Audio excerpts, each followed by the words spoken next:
پاکستان میں پریس اور فوجی و سول عاملوں کے درمیان ہمیشہ ایک خاص کشمکش رہی ہے۔ یہ کہنا ہے مجید نظامی صاحب کا۔ وہ کہتے ہیں ایوب خان پاکستان میں پہلی بار سیاسی حکومت کا تختہ الٹ کر اقتدار پر قابض ہوئے تو سیاستدانوں کی بساط لپیٹتے ہوئے انہیں اخبارات کی طرف سے خاصی مزاحمت کا سامنا کرنا پڑا۔ اخبارات میں ایسی باتیں لکھی جا رہی تھیں جو ان کی طبع نازک پر گراں گزرتی تھیں۔ چنانچہ انہوں نے پریس سے نمٹنے کے لیے متعدد اقدامات کیے۔ ان میں نیشنل پریس ٹرسٹ کا قیام اور اشتہارات اور نیوز پرنٹ کو پریشر لیور کے طور پر استعمال کرنے کا اہتمام بھی شامل تھا۔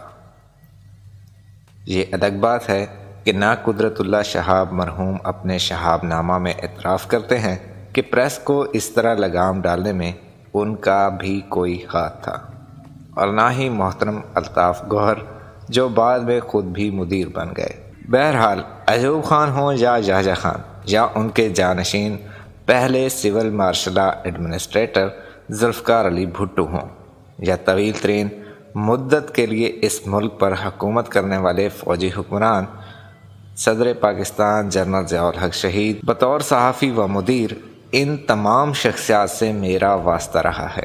ان چار میں سے تین کے ساتھ تو میری ملاقاتیں صرف کاروباری یا پیشہ ورانہ حوالے سے رہیں، لیکن مرحوم صدر ضیاء الحق سے ملاقاتوں کا طویل سلسلہ 1977 سے 1988 تک محیط رہا۔ وہ واقعی باقی تین حکمرانوں سے بالکل مختلف تھے۔ خاص فوجی ہونے کے باوجود وہ اپنے سول لباس میں جو شروع میں ایک سادہ سا کرتے شلوار اور 5-7 روپے کی چمڑے کی چپل پر مشتمل ہوتا تھا، سادگی کا پیکر دکھائی دیتے تھے۔ وہ اکثر آرمی ہاؤس کی ڈیوڑی میں اپنے مہمان کا استقبال کرتے اور ملاقات کے بعد وہیں تک اسے چھوڑنے بھی آتے تھے۔ وہ دونوں ہاتھوں میں ہاتھ لے کر مصافحے کے عادی تھے، اور ان کے یہ میزبانی آداب ایک عام انسان کو مسخر کر لیا کرتے تھے۔ ان کے ساتھ میرے ذاتی تعلقات بھی رہے اور پیشہ ورانہ بریفنگ میں بھی میں باقاعدگی کے ساتھ جاتا رہا۔ ان کے ساتھ تعلقات نہایت اچھے بھی رہے اور بہت کشیدہ بھی، لیکن میں نے انہیں ہمیشہ ایک باحوصلہ حکمران پایا۔ آل پاکستان نیوز پیپر سوسائٹی کے صدر کی حیثیت سے میں نے انہیں 4 بار اپنی جماعت کے سالانہ عشائیہ میں بلایا، اور ان مواقع پر انہیں اپنی سناتا رہا اور ان کی بھی سنتا رہا۔ ایسے مواقع کے لیے مجھے اپنی تقاریر یا سپاس نامے پیشگی بھیجنے پڑتے تھے، جس کا جواب وہ خود تیار کر کے لاتے تھے، اور اس میں ہمارے دوست صدیق سالک مرحوم کی نمک مرچ اور چاشنی بھی شامل ہوتی تھی۔ ایسے ہی ایک موقع پر انہوں نے نوائے وقت کی پیشانی پر لکھے ہوئے ماٹو کے حوالے سے خود کو جابر کے بجائے صابر سلطان قرار دیا، اور ان کے اور میرے درمیان یہ پبلک ڈائلاگ 80 سے لے کر 84 تک 4 سال جاری رہا۔ اسلامائزیشن پر اتفاق رائے کے باوجود میرا ان کا اختلاف جمہوریت کے مسئلے پر تھا۔ میری پختہ رائے تھی اور اب بھی ہے کہ اسلام عین جمہوریت ہے، اور جمہوریت کوئی غیر اسلامی شے نہیں۔ جنرل ضیاء الحق شہید ایک فوجی حکمران ہونے کی وجہ سے دل سے جمہوریت کے قائل نہیں تھے۔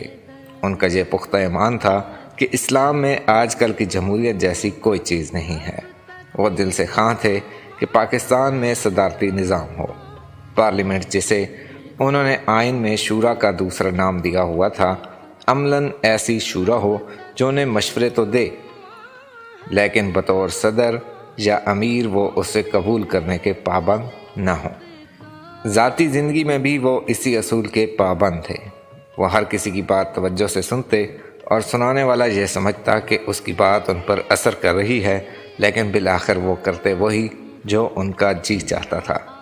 ان کے ساتھ درجنوں، بیسیوں بلکہ سینکڑوں ملاقاتوں میں، نجی ملاقاتوں میں بھی اور سب کے سامنے بھرے اجلاسوں میں بھی میرا اور ان کا یہ دوستانہ اختلاف عیاں رہا۔ نہ میں اپنے موقف سے ہٹا اور نہ وہ، ہم دونوں اپنے نظریات پر ڈٹے رہے۔